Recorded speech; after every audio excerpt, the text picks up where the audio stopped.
In today's entertainment landscape, success is everywhere, and yet nowhere. GameStop's charts, albums break records, and streaming numbers soar. But how much of that success is real, and how much is carefully manufactured illusion?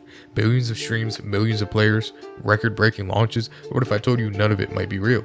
In today's entertainment world, success isn't earned, it's engineered. This is the story of how perception became the ultimate currency, and why everything you think is popular might just be carefully constructed. To understand how manipulation became normalized in the entertainment industry, we have to start with the music industry.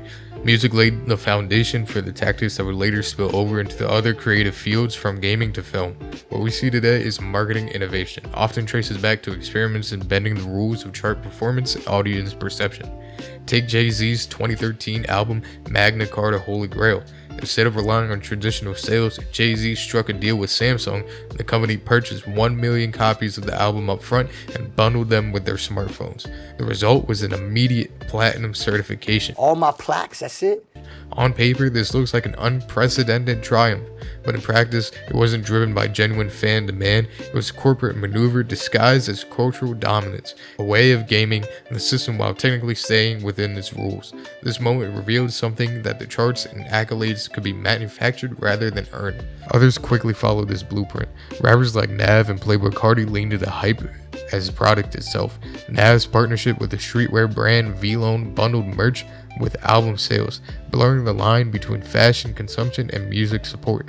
Playboy Cardi, meanwhile, weaponized delay and anticipation. His repeatedly postponed album drops became cultural events in their own right, generating obsessive speculation and online chatter that kept his name relevant regardless of whether the music actually arrived. In both cases, the spectacle overshadowed the art. The mechanics of hype, not the music, were what drove engagement. Then there's the case of Young Thug, who admitted to using a plug, someone who artificially boosted streams to elevate his protege Gunna's album DS Forever in early 2022. Gunna's project leapfrogged The Weeknd's Dawn FM on the Billboard charts at the last minute. To casual observers, it looked like a grassroots victory for Gunna, the underdog defeating a global superstar, but behind the scenes it was manipulation, streams inflated through artificial means. The story mattered more than the truth, and the illusion of organic success was enough to sway public perception. Together, these examples show how the music industry perfected a toolkit of manipulation, bundling, hype cycles, and covert stream boosting, all chipped away at the idea of the charts reflecting genuine audience taste. Instead, they revealed what often gets celebrated as cultural dominance is really the product of engineered perception, and this model, the playbook of spectacle over substance, wouldn't stay contained within the music. It would spread to other industries where the same tactics could be deployed to create the illusion of success on an even larger scale. The same blueprint that reshaped the music industry didn't stay confined to it. It carried over into gaming, where perception often matters just as much as reality. Studios quickly realized that framing, numbers, and spectacles could overshadow genuine sales figures or player sentiment. Take Ubisoft's Assassin's Creed Shadows. At launch, Ubisoft proudly announced that the game had reached 2 million players. Headlines immediately amplified this claim, painting the release as one of the franchise's biggest triumphs. But when analysts dug deeper, a different picture emerged. Only about half of those players were actual purchases. The rest came from bundle access via subscriptions like Ubisoft Plus that didn't reflect traditional demands. In other words, Ubisoft's framing blurred the line between sales and passive access. Friends play free with Buddy Pass, presenting the illusion of massive success regardless of how the game was actually consumed. Alongside inflated numbers, accusations of manufactured positivity emerged. Fans noticed suspiciously glowing comments about Shadows, often coming from new or seemingly coordinated accounts. One particularly striking example involved Ubisoft allegedly boosting likes of their own Twitter posts to surpass a reply from Elon Musk, a real-world instance of artificial hype in action. The optics were undeniable. The studio manipulated metrics to make their launch appear more successful than it objectively was, creating a perception that carried more weight than reality. The lesson is clear.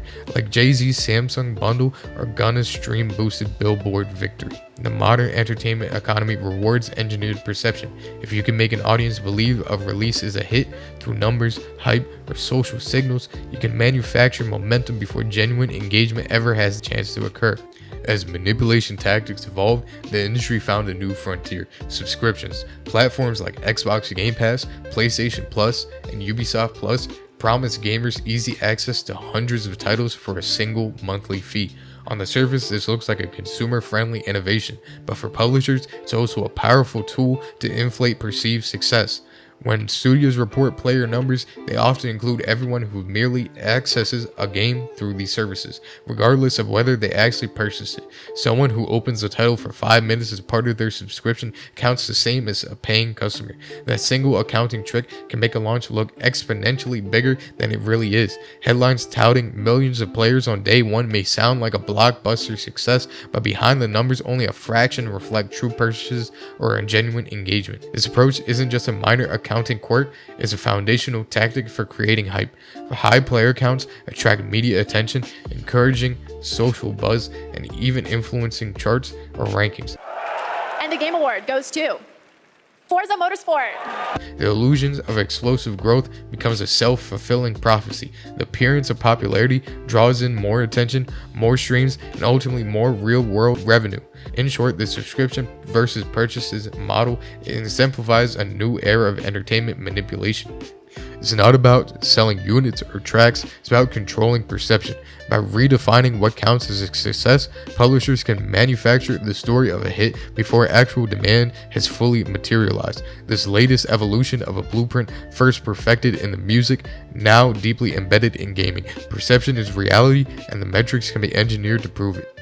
Manipulation in the entertainment doesn't stop at sales numbers. It has begun to seep directly into the gameplay itself. Developers are increasingly using AI-controlled players to pad populations in online games, creating the illusion of thriving communities even when the actual player engagement is low. Fortnite provides one of the most striking examples. A leaker revealed that some early OG matches contained as few as 8 human players, with the remaining 92 spots filled by bots. Epic Games defended the practice, claiming it helped new players acclimate and reduce matchmaking times, but critics called it something else entirely. PC Gamer labeled the tactic as dishonest, patronizing, and detrimental to the player experience, arguing that bots don't just make matches easier, they artificially inflate the perception of an active player base. In other words, the game appears more popular than it truly is, even to the player themselves. The phenomenon extends to other major franchises. In Call of Duty Modern Warfare 3, players have long suspected bots in infiltrating competitive matches like Search and Destroy. Robotic movement patterns, uncanny aim behavior, and repeated reports of forums such as GG Recon fueled debates about whether matches were truly comprised of human participants. Similarly, in Battlefield 2042, EA openly confirmed that AI soldiers would populate large-scale matches even when player numbers were low. While this reduced wait times, it also created a veneer of activity, masking dwindling server populations. Critics worry that this compromised both the competitive integrity and the overall experience of the game. Even when developers promise transparency, reality often falls short. In Delta Force, bots were supposed to be clearly labeled in low-traffic regions, yet players reported encountering unmarked bots even during peak hours. One Redditor described half the lobby being filled with TTV names, all bots. Honestly, it feels like it's 16v16 real players plus 16v16 bots added. Another noted, even on the most active server, bots in this game without the AI tag. These reports suggest a deliberate strategy of stealth population control. By padding lobbies with bots, studios can make a game appear more popular and active than it truly is. Across these examples, a clear pattern emerges. Whether it's Fortnite, Call of Duty, Battlefield, or Delta Force, AI-controlled players serve as a form of manufactured engagement. They manipulate perception, mask declining activity, and maintain the illusion of a thriving community. Like the music and sales tactics we discussed earlier, these practices reinforce the principle that in modern entertainment, appearance often matters more than reality. Players may believe they are joining bustling servers, chart-topping releases, or cultural phenomena, but the reality behind the scenes is much of this success is engineered, measured, and controlled by artificial means. Manipulation in entertainment has also extended into influencer culture, where perception can be bought. We're playing the new Assassin's Creed game. It's like a sponsored stream. So that is where this preview ends. Thank God. And sold with alarming precision. Today, influencers aren't just compensated for showing up, they're often paid according to the performance metrics, linking financial reward directly to measurable impact, installs, views, comments, or other engagement indicators. For example, some sponsorship deals pay $1 per game install or 1 cent per video view. tying the success of a campaign to quantifiable audience behavior rather than genuine enthusiasm. A striking case study comes from the launch of Apex Legends. EA reportedly paid Ninja $1 million to stream the game at launch. The result was a tidal wave of buzz and hype that appeared organic, but was in reality entirely engineered. Casual observers saw the massive streaming numbers and assumed the game was exploding in popularity on its own merit, when in fact the exposure has been purchased. This mirrors tactics long used in the music industry, where labels buy radio airtime or bundle streams to create a perception of cultural dominance. The mechanics are the same. Manipulate the metrics to manufacture visibility and let perception drive momentum. The implications of the strategy are significant. Influencer-driven hype creates a feedback loop in which consumers believe they are witnessing genuine popularity, encouraging them to participate and engage. Just as in music or gaming, the appearance of success often matters more than the underlying reality. By engineering these narratives, publishers and marketers can create organic phenomena out of entirely constructed campaigns, blurring the line between genuine cultural interest and paid promotion. In short, influencer marketing has become a form of digital astroturf. Carefully cultivated, performance-driven signals masquerading as grassroots enthusiasm. It is a reminder that in the modern entertainment, the metrics that we trust are often metrics someone else has been engineered to influence us. Manipulation doesn't stop at sales figures, subscriptions, or artificial engagement. It extends into the very feedback systems meant to reflect player sentiment. Review bombing has become a well-documented phenomenon. Organized groups of fans flood platforms with negative reviews to punish developers or influence public perception. While this may seem like a grassroots accountability, it also highlights how susceptible review systems are to coordinated manipulation. Publishers, in turn, have learned to fight fire with fire. Some respond to review bombing by injecting fake positive reviews, artificially balancing or even overpowering genuine criticism. By doing so, they manufacture the appearance of a more favorable reception than actually exists. Metrics and ratings no longer reliably reflect authentic consumer sentiment. Consequences of the practices is profound. Players can no longer trust a high review scores or glowing ratings indicating true quality. Just as music listeners cannot assume that chart-topping numbers reflect genuine popularity, both industries exploit the illusion of the consensus to influence behavior, shaping perceptions before reality can insert itself. In essence, review systems like charts, subscriptions, or influencer metrics have become another vector for engineered hype, further demonstrating how deeply manipulation has permeated modern entertainment. Manipulation in modern entertainment goes beyond visible gameplay or marketing. It even extends into metrics that supposedly measure engagement. What might be called telemetry theater has become increasingly common. Idle bots are tolerated or even encouraged in free-to-play and mobile games, not to improve the player experience, but to inflate concurrent user counts and the other key statistics. Steam idling farms offer a clear example. Bots remain logged in for purposes such as card drops, but their presence artificially boosts player counts visible on the charts or leaderboards. To casual observers or potential investors and media, these numbers suggest a thriving, active community, even when much of the activity is purely mechanical and devoid of human engagement.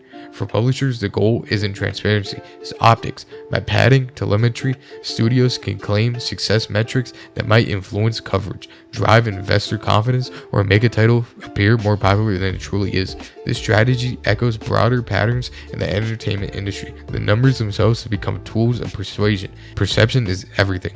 The presence of idle accounts or bots may not enhance gameplay, but it creates compelling illusion of popularity, a popular form of manufactured credibility that reinforces the overarching trend of engineered success.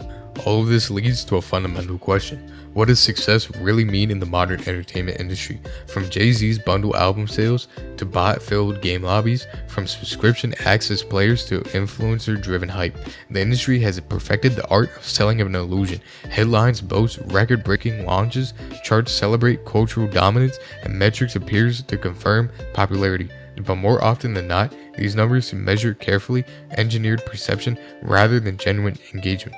When we dig beneath the surface, it becomes clear that we're not always buying a product. We're buying the story someone wants us to believe. Review scores, streaming numbers, concurrent user counts, and social media buzz can all be manipulated, manufactured, or inflated. Successes become performative, crafted to create the appearance of momentum regardless of reality. So perhaps the better question is, in a world where popularity can be manufactured, how do we define what's real? How do we recognize authentic engagement in an ecosystem designed to make everything look successful? By examining these practices across music, gaming, and digital culture, it becomes evident that perception is the ultimate commodity. And understanding the mechanics behind it is the first step towards seeing beyond the illusion.